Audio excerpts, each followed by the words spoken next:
In this video, I'm going to explain exactly what an NFT or non-fungible token is. Honestly, we were looking them up and they are really confusing. So in this video, you're going to learn exactly what they are, why they are valuable, because that was our biggest question, and what the buying process looks like.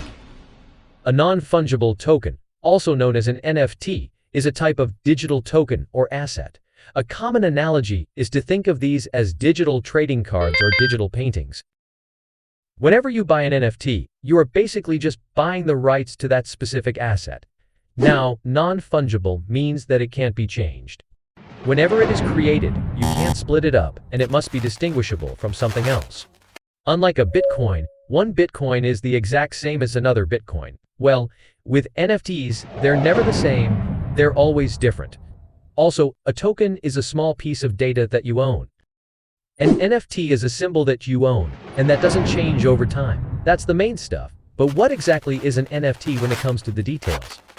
In reality, NFTs are just a piece of data that belongs to an address. The person who knows the password to that address owns that piece of data. This information can be bought and sold to different locations. This information is checked on a blockchain, and you can see the past of the owner. With an NFT, it's always possible to keep track of. For instance, this CryptoKitty that was sold for $600,000 is really just a short URL that belongs to an address. A small piece of info is all that person owns. Now, that bit of information points to a server that generally holds pictures. Also, the person who owns the computer could change the picture. And it's important to know what you are actually buying when you buy an NFT. You are buying a piece of data that points to a server that hosts either an image or a GIF. You should know that the server could change, or that the image and GIF could change. It's actually the specific piece of data that you actually own on the blockchain, not the access to the server, and not the image or the GIF, but rather that tiny piece of data that points to the server. So in a sense, when you buy an NFT, you're buying a small piece of data that represents something larger. Kind of like buying a stock, you're not buying the entire company, and unless it's a dividend stock, you're not actually getting anything from it. This makes us wonder why someone would want to buy an NFT. There are many reasons to buy NFT, but the main one right now is that most people see them as collectibles that can be used as investments. So let's talk about the four main things that make an NFT valuable. The first one, to start, because Bitcoin was the first cryptocurrency, it is very famous. Similarly, the first NFT of certain creators or businesses will also be valuable. One example is Pokemon cards, which are becoming more and more famous very quickly. The most valuable cards are the ones that were made in the first edition. So let's say you have the first NFT from the United States. It will probably be worth something. The second thing that makes an NFT valuable is its utility, which in other words is the real-world benefits. So imagine if Elvis Presley was still alive and he sold 50 NFTs. Now, by owning one of them, you could have lifetime access to any of the shows that he participated in. Now, these NFTs would quickly become popular and very expensive due to their real-world benefits. Personally, this is the only reason I would buy an NFT if it had a real-world benefit. And I think in the future, almost all NFTs will evolve to have this sort of aspect. Creators will sell NFTs for income and in return, have a membership community or do a monthly lunch meeting or something in that fashion. A third thing that makes an NFT important is if it's one of a kind. Take the Mona Lisa as an example. There are copies of the Mona Lisa in the room, but only one person, or in this case, a museum, can hang up the original by Leonardo da Vinci so that everyone can see it. So it's the same with the first United States Constitution, or a Babe Ruth signed baseball. They're not common. Imagine if Stephen Hawking only made 3 NFTs. Since there are only 3 originals, they would be worth a lot. Many people could have that picture of the universe, but only Stephen Hawking would have the one that was made just for them. The last thing I found that makes an NFT valuable is the background of who owns it. For example, who is your favorite famous person? The one I like is Robert Downey Jr. Let's say he chooses to get a new leather jacket instead of selling the old one. He might have paid $200 for that leather jacket the first time he bought it. What about me? I would pay $800 just to get Robert Downey Jr.'s jacket. This also applies to NFTs. Someone might be ready to pay $1 million for a picture of a duck that Barack Obama used to own. So keeping these in mind, you should think about what actually makes an NFT valuable. If an NFT is the first of its kind, if it has a real-world benefit, if it's rare, and if someone important owns it. These are questions to ask yourself during valuation of an NFT. For example, does buying Jack Dorsey's first tweet for $2.5 million fit any of these? Let's go down the list. Is it a first? Yes, it actually is the first NFT in that category. Second, does it have utility? It does not. You don't get to change the tweet, and you don't get to advertise your business or something like that. Third, is it unique? Yes, it is unique. Last, what about the background of who owned it? It turns out that this is a no. To be fair, this is Jack Dorsey's first tweet, but no famous person has actually owned the exact NFT yet. If, say, it was my tweet that PewDiePie then claimed, the answer would be yes. It does check all 4 boxes in this case though. It's basically a bet that someone else will want to buy his first tweet for a higher price in the future, since having that NFT doesn't help you in any way. There's no point. You're getting it for fun or as a way to make money. Unless one day Jack Dorsey says he'll have lunch with the person who holds that NFT once a month. Then it would be worth a lot more. We've talked about what they are and how they work, so let's talk about how popular they get very quickly. Just look at these search results from Google Trends for February and March 2021. To be honest, that's what made me make this video. All the information we were looking up was very hard to understand, so we made this movie to help other people. So if this video clears anything up for you, make sure to click that like button.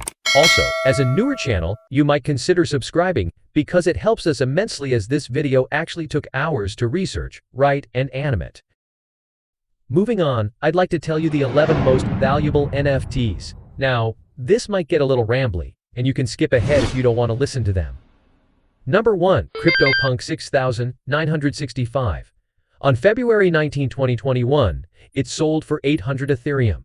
Next, we have CryptoPunk 4000, which sold for 650 Ethereum on February 18, 2021. Third, we have CryptoPunk 2890, which sold for 605 Ethereum on January 24, 2020. Then we have the famous Dragon CryptoKitty, which sold for 600 Ethereum.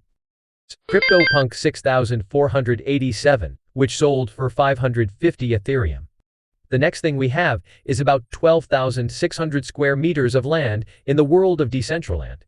It went for 514 Ethereum.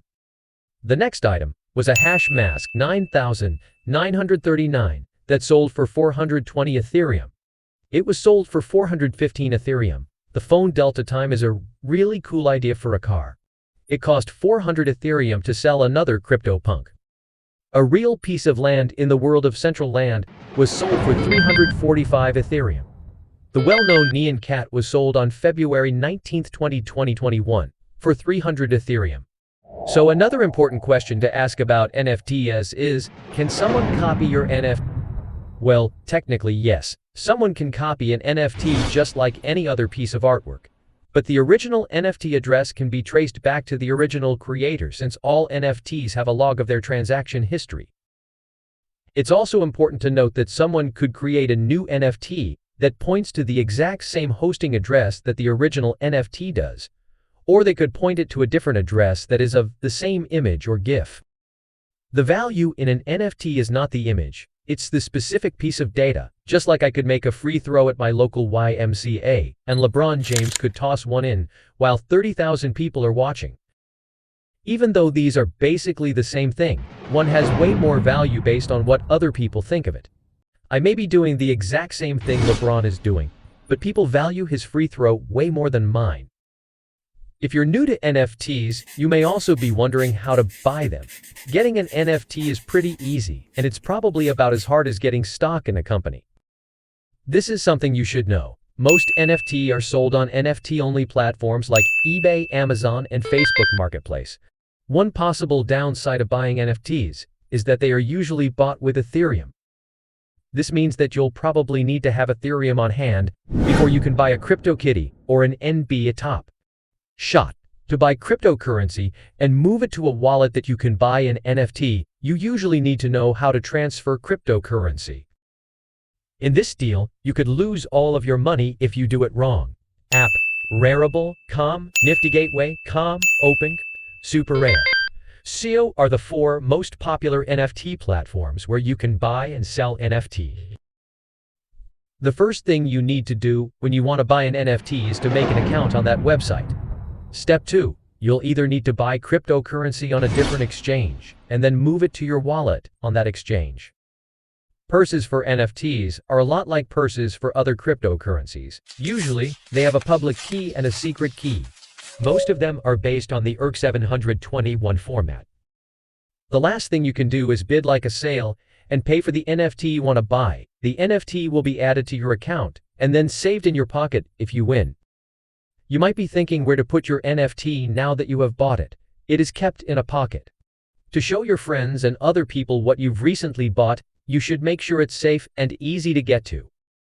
Hardware wallets like the Ledger Nano are the best way to store your NFTs because they can be used offline and are safe.